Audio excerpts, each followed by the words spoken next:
target New Yorkers. You have 1 minute. President Trump will target whomever is the next mayor of this city. President Trump even targeted his, in many ways, accomplice, Mayor Eric Adams, who has collaborated with the Trump administration at almost every opportunity. And still, in the midst of that collaboration, we saw Rama Duaji.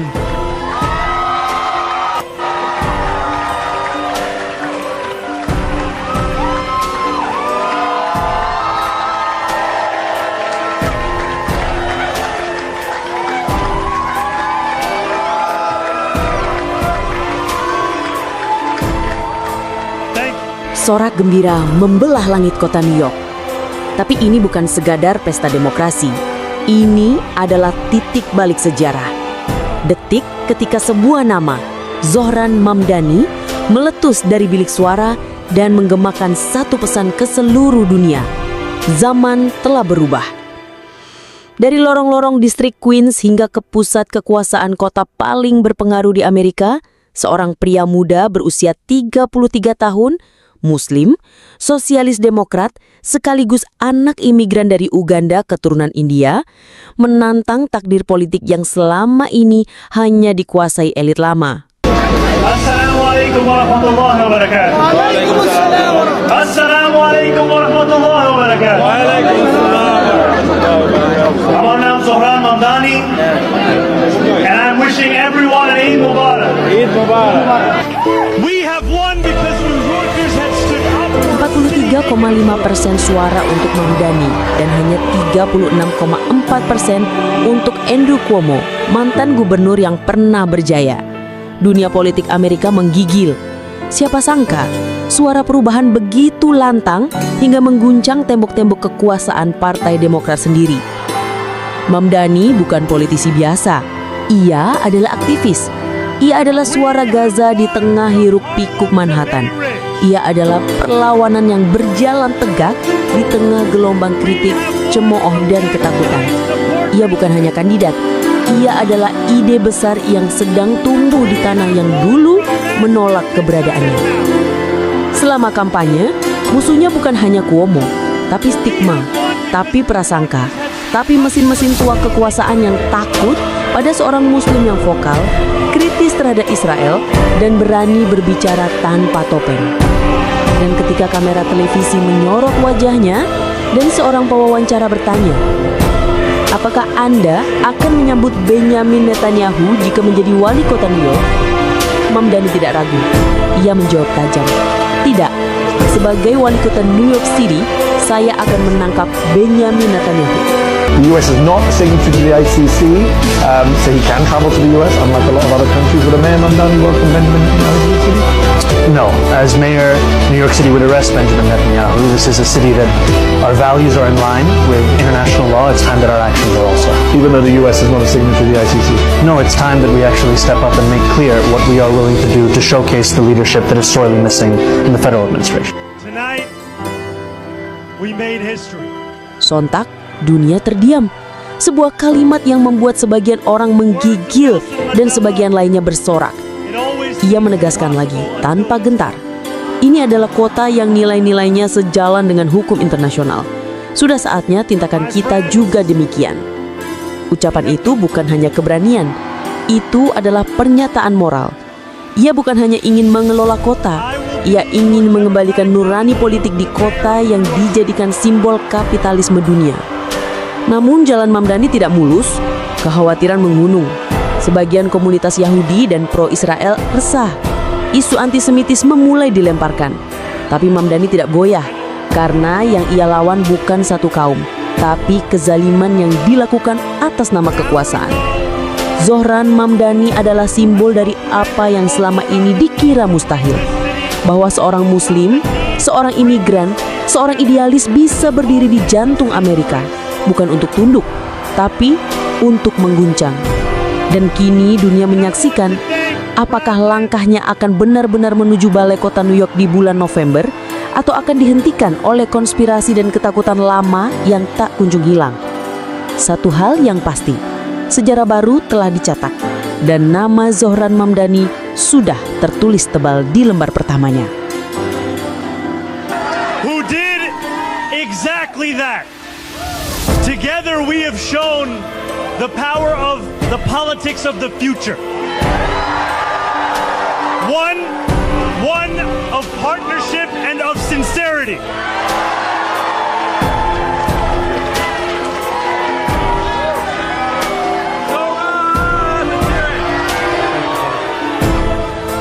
Today, 8 months after launching this campaign, with the vision of a city that every New Yorker could afford, we have won.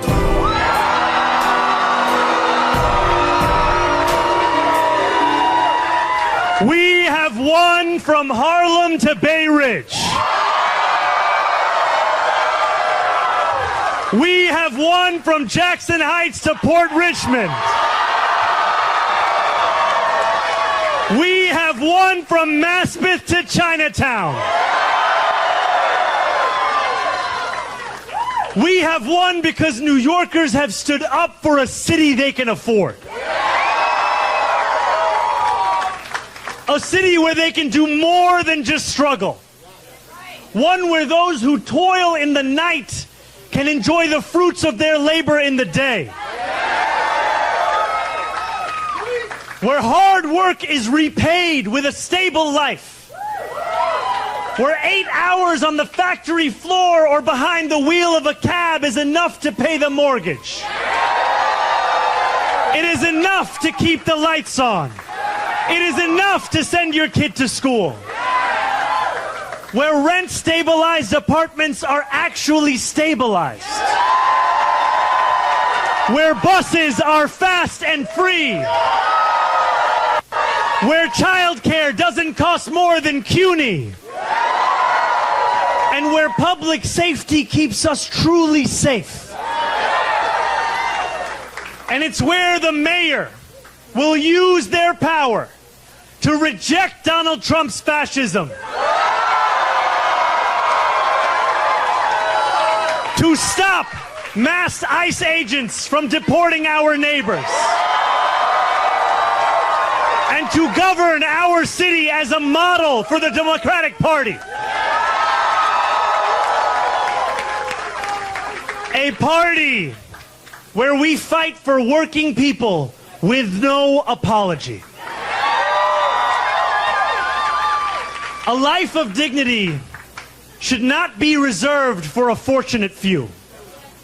It should be one that city government guarantees for each and every New Yorker.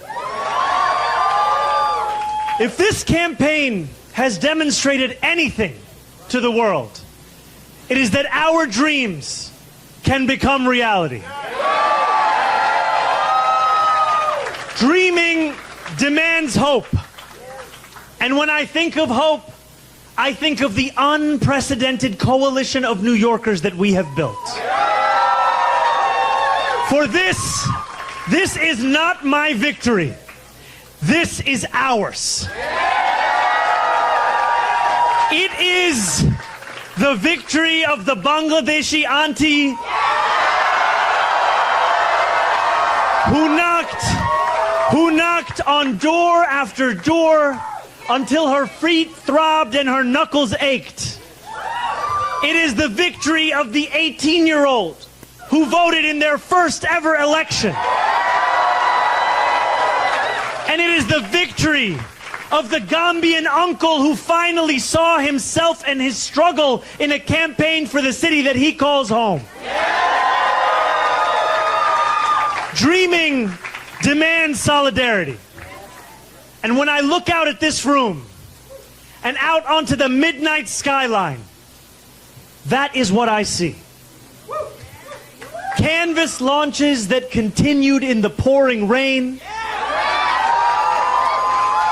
Children who called parents. Strangers who care about those they will never meet.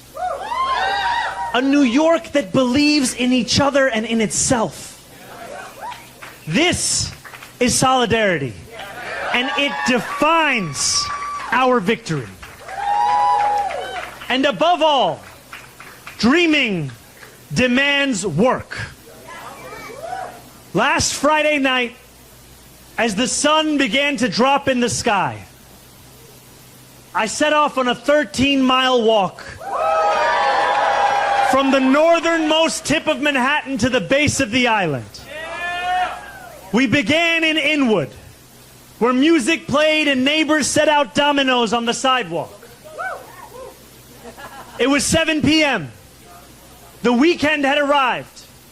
For most people, the time for work was over.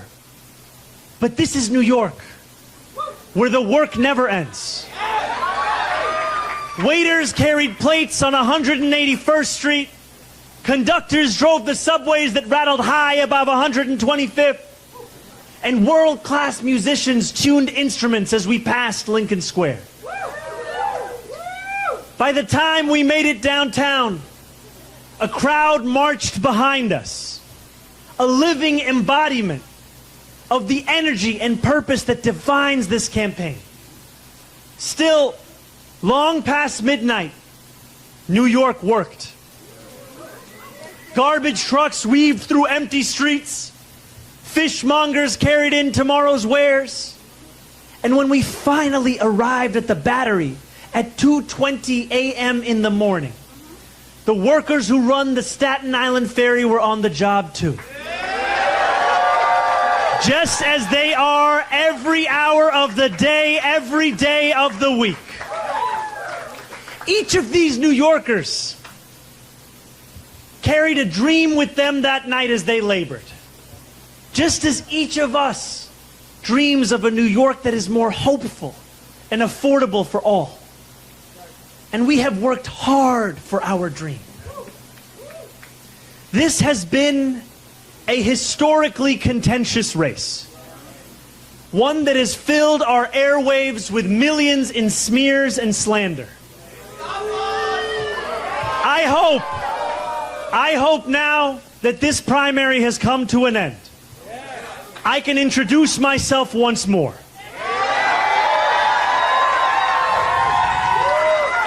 Not as you've seen me in a 30-second ad or in a mailer in your mailbox, but as how I will lead as your mayor. I will be the mayor for every New Yorker.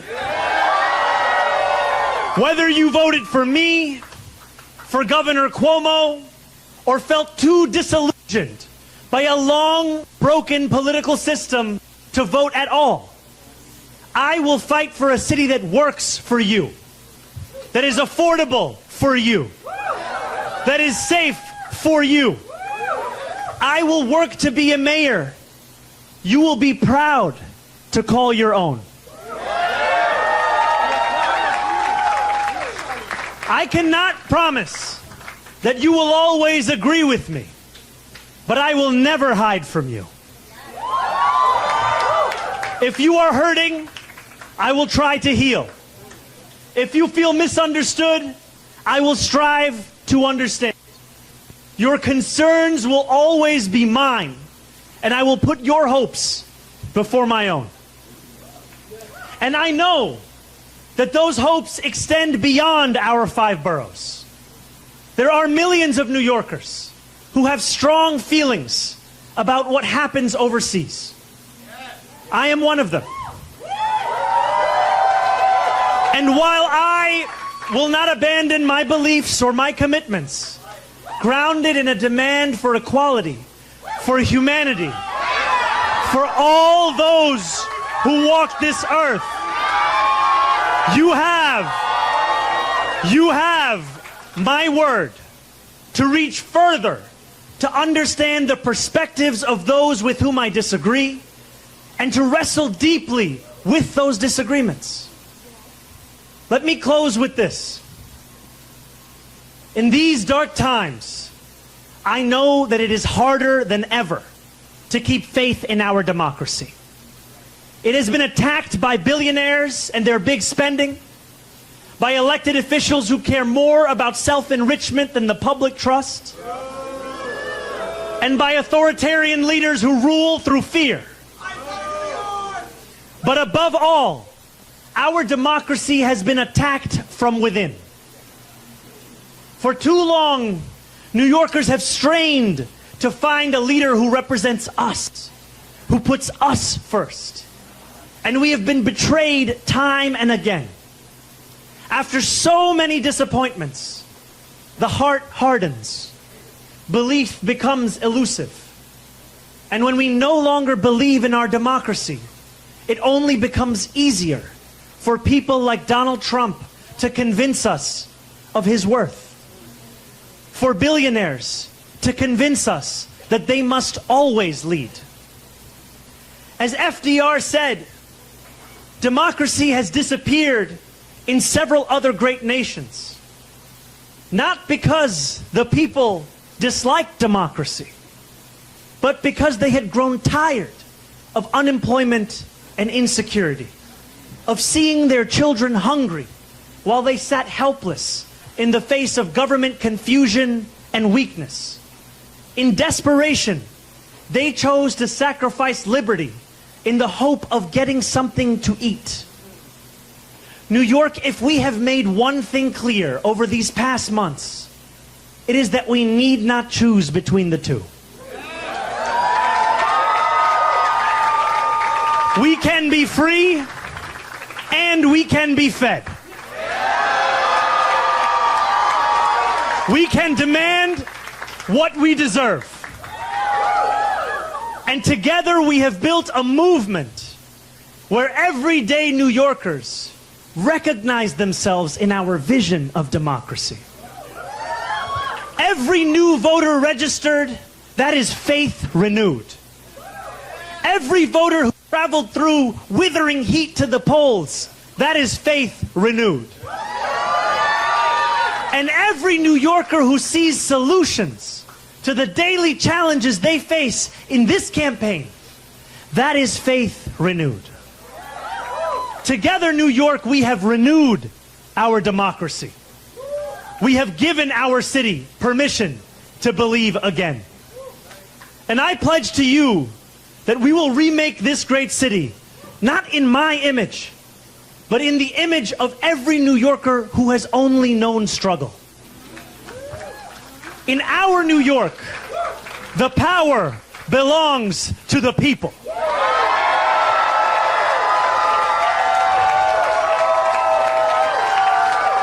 And as I thank the people that are here with me today, and as I thank the incredible leaders who have long fought for those people, who are here across this crowd and across these 5 boroughs and standing next to me in the Attorney General of this state, in the Public Advocate of this city, in our Congresswoman, Nydia Velasquez, in our Controller, Brad Lander, and in every single person who believed in this campaign long before it was easy to do so. And you believed when it was difficult. We dreamt in the night, and we are now building in the dawn. That new day, the one that we have yearned for, the one that we have struggled for, the one that we have knocked for, have texted for, have called for, the one that we have obsessed over. That new day is finally here, my friends. And it is here because you have delivered it.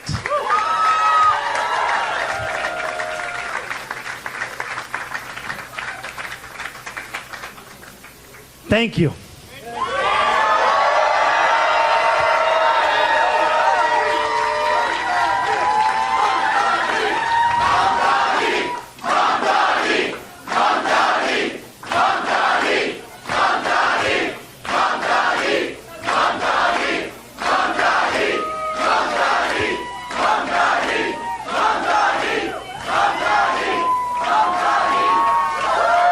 Thank you.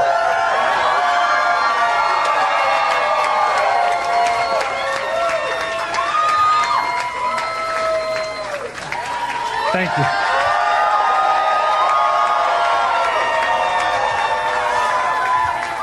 And as I thank you, I must thank those who brought me into this world. I must thank my mother and my father.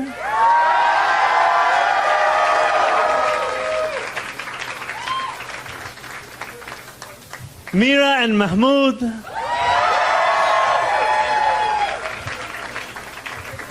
And I must thank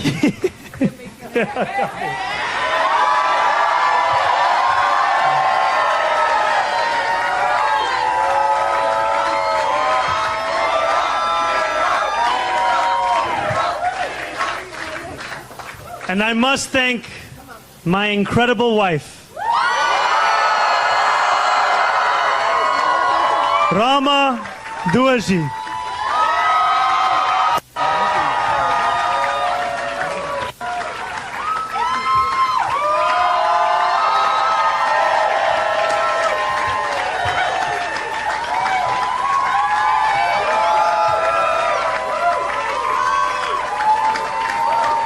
Thank you.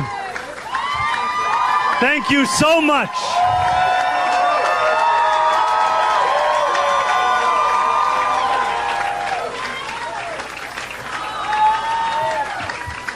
Now let us lead this city into one that is affordable for each and every New Yorker.